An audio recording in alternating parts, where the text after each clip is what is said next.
Sa mga SSS pensioners na mga OFW nasa iba't ibang panig ng mundo o di kaya nasa Pilipinas pero busy po kayo at hindi nyo po magawa ang pag-comply ng AKOP sa pamamagitan ng walk-in sa pinakamalapit na SSS branch. Ito po, ituturo ko sa inyo kung paano ninyo i-comply ang AKOP through video conference online mga ka-vlogs. Step-by-step process kung ano-ano po ang mga kailangan na mga impormasyon na inyong ihahanda. Narito ating tatalakayin. Hold up.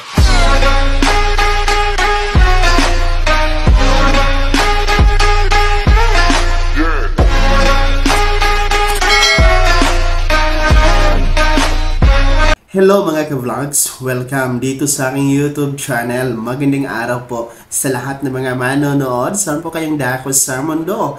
Welcome! Kumusta po mga ka-vlogs? So, akin pong ituturo sa inyo ngayon yung step by step na mga impormasyon kung ano po ang hinihingi ng SSS kung kayo po ay magko-comply po ng SSS AKOP through online, no? Video conference mga ka-vlogs, no? Para po ito sa mga busy, mga OFW na hindi na po kayo kailangan na umuwi dito sa Pilipinas, no? Mag-online AKOP compliance na lamang po kayo, no? Through video conference. So, bago natin yan himay-himayin, kung bago ka pa lang dito sa aking channel o di kaya hindi ka pa nakasubscribe, i-click nyo na po ang ating subscribe button na nasa baba. At huwag nyo naman pong kaligtaan na pindutin ang ating notification bell. Ilagay nyo po sa all para updated kayo sa lahat ng mga videos na i-upload ko.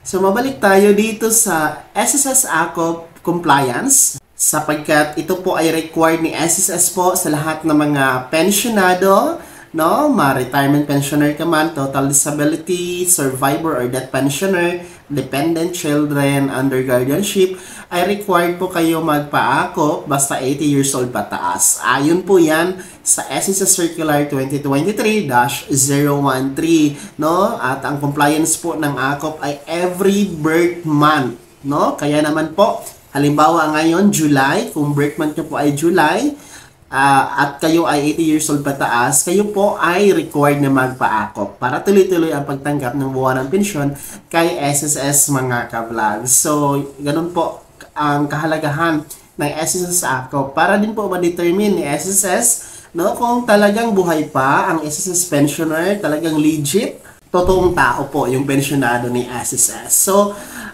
sa napakaraming paraan paano tayo mag-comply ng AKOP, merong walk-in, merong pong home visitation, meron din pong sa pag-comply ng SSS AKOP sa mga selected bank, no? I think ito ituturo ko sa inyo na online through video conference ay pinakamadali, no? Pinaka-convenient sa lahat. Lalong-lalo pa yung mga busy dito sa Pilipinas na hindi na nakakapunta sa SSS branch to comply their SSS AKOP. And of course, no, kung bedridden po yung pensionado kasi mga 80 years old pataas, eh talagang mahihina na yan sila. So, para po ito sa inyo and especially sa mga OFW na nasa abroad mga ka-vlog. So ito po ituturo ko sa inyo kung ano po yung mga kailangan na mga information na kailangan ni SSS na i-provide niyo sa pag-email po sa kanila. So, ito po yung magiging mukha kung tayo po ay magko-comply ng ating SSS AKOP through video conference, no, para sa ating mga SSS pensioners na mga OFW o nasa ibang bansa. So, ito po yung sample ng email reply ni SSS na may nakalagay, "Dear Sir Ma'am, mabuting araw. Kindly provide us the following information for AKOP through video conference." So, hinihingi niya po yung personal information, no, ng retiree pensioner. Kabilang po yung pensioner's name, yung birth date, or kapanganakan po ng pensioner, yung SSS number. Ayan. So, dapat kabisado niyo po yung SSS number niyo, guardian's name, kung yung retiree pensioner is incapacitated, no? Ibig sabihin, kung kailangan na po ng alalay, no? Kailangan po ng guardian's name. So, ang guardian's date of birth, kabilang din po dyan, contact information, no? Whatever, landline, mobile number, or email address. Yung active talaga, para makontak kayo ni SSS. Then, complete address, local and abroad. So, yung kompletong address nyo po, nasa Pilipinas man or nasa abroad kayo, ay kompleto na address. Email address to be used by a pensioner for act of video conference. So, dapat yung active na email address po na gagamitin na email sa pag-video conference. Kaya kailangan dapat talaga na active yung email address mga ka-vlogs, no? Para makita nyo talaga yung reply. Huwag kayong magbigay ng email address na hindi naman active. Then, preferred schedule of pensioner for AKOP based on Philippine time. So, kayo po yung pipili ng gusto nyo, prefer nyo na schedule, yung petsa at oras. Ito naman ay para sa mga survivor pensioners, no? Or mga death pensioners, mga ka-vlogs. So, kailangan po i-provide niyo ang pangalan ng namatay, no, na SSS pensioner or member ni SSS, yung kanyang SSS number, tapos yung date of birth niya, tapos kailangan din po ng SSS number nung namatay na SSS pensioner or member. Tapos, pensioner's name, yung pangalan nyo po as survivor pensioner, ha? So, magkaiba po yung pangalan ng namatay na SSS pensioner, tapos hingan din po yung pangalan ng pensioner, survivor pensioner. Then, date of birth po ng survivor pensioner. Tapos, yung guardian's name, kung kayo po ay napabilang sa dependent children under guardianship. So, kailangan ng guardian's name. Guardian's date of birth, dependent's name. So, kailangan din po ng dependent's name, no? Yung mga survivor pensioner na ma-provide. Contact information, kabilang po ang landline. No, whatever, no, kung ano po yung available nyo, landline, mobile number, or email address, active din po ang dapat niyan mga ka-vlogs. Then, complete address, local and abroad. So, kompletong address talaga, no? Abroad ka man or nasa Pilipinas na mag-video conference.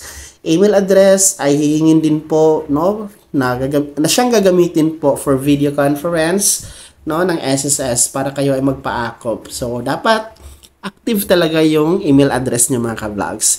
Then, preferred schedule of pensioner for AKOP based on Philippine time. So, kayo din po yung mamili ng inyong preferred na schedule. Take note, no, maaari kayong mamili ng schedule nyo from Monday to Friday, no, sa pamamagitan ng alas 8 ng umaga hanggang alas 9:30 ng gabi. Philippine time po yan mga ka-vlogs. So, in case naman po na yung schedule nyo ay hindi available, no, i-schedule naman po kayo ni SSS, no, magre-reply si SSS ng schedule na siyang mas malapit, no, pinakamalapit sa possible date and time na preferred nyo mga ka-vlogs. So, yun lamang po. So, ayun po mga ka-vlogs na ang kompletong impormasyon na kailangan ni SSS na i-provide po natin. Sa email lang po yan, ha?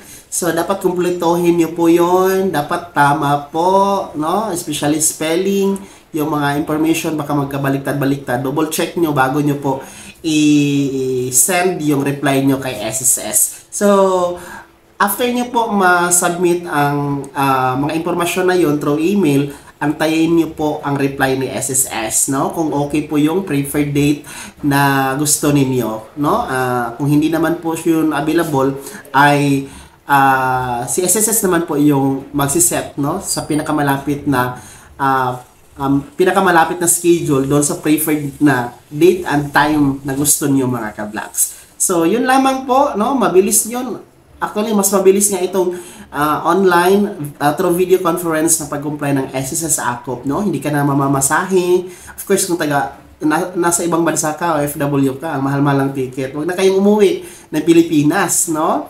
Mag-online compliance lamang po kayo through video conference. So, makakatipid kayo ng oras, ng pera, of course, no? Wi-Fi lang naman ang kailangan through video conference, and mabilis lang po ang video conference, no?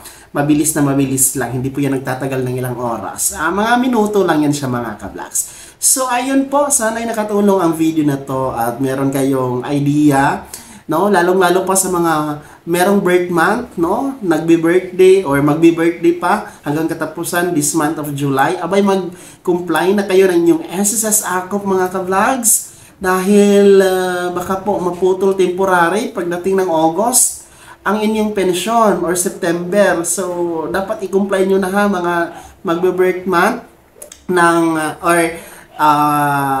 may birth month ng July, no? Sa mga August naman, malapit na tayo mag-August. Next week, August na tayo, mga ka-vlogs. So, i-comply nyo na itong SSS AKOP, no? Mga August na pensyonado na magbe-birthday, no?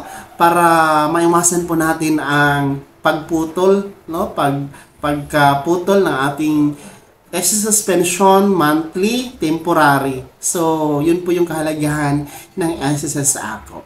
Bago ako magtapos sa video na to, kung gusto niyo pong sumuporta sa akin channel, click nyo lamang po ang ating super thanks button na nasa baba. At sa mga gusto maging miyembro, ayan po ang ating join button. Maraming perks dyan, mga ka-vlogs. Sana'y naging gabay ang video na to kahit paano nabigyan tayo ng update, mga kaalaman at paalala po, no, sa pagiging miyembro, pensyonado at benepisyaryo sa Social Security System or SSS. Kung hindi ka pa nakasubscribe dito sa aking YouTube channel, maaari nyo lang i-click ang ating subscribe button na nasa baba. Huwag nyo kaligtaan na i-turn on ang notification bell. Ilagay nyo po sa all para updated ka sa lahat ng mga videos na i-upload ko. Maaari mo ding i-like ang video na to. At kung meron ka pang mga katanungan, maaari nyo i-komento sa comment section na nasa baba. Paki-follow na din po yung aking official Facebook page na nasa screen nyo. Muli po ako si Daniel Timpawa na nagsasabing dito sa aking YouTube channel, Pawang Katotohanan at lahat totoo lamang.